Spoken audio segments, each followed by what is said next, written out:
Lagi kali ini pula video saya tunjukkan apa itu direct refer appreciation. Bonus ni anda boleh terima apabila anda registerkan ataupun recommend kawan anda untuk join Unit Capital, and then beliau akan mendapat pulangan beliau ataupun investment plan setiap hari, bukan? So kita sebagai referral, kita akan mendapat 10% daripada pulangan yang beliau terima. Contohnya kalau dia masuk 1000 USD, hari-hari dia dapat $23.5 selama 100 hari. So kita sebagai referral, kita akan dapat 10% daripada $23.5. That means $2.35 sehari kali dengan 100 hari. Okey, ini contohnya. Untuk 21 hari bulan saja anda dapat lihat di sini. Wow, so 20 orang I ada company appreciation.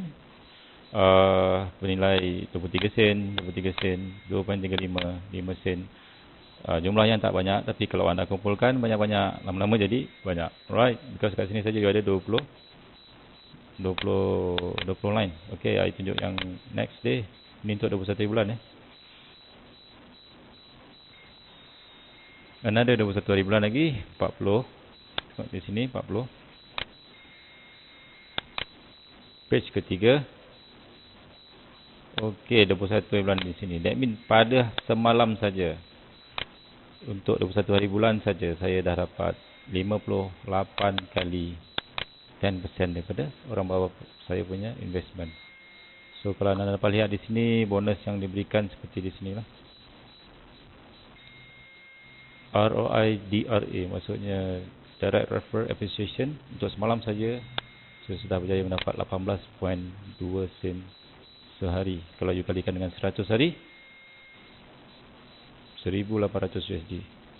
So satu yang passive income, real passive income. You buat kerja sekali and then dia akan datang hari-hari. Dapat lagi. So this is how money works. So see you next video. To your success.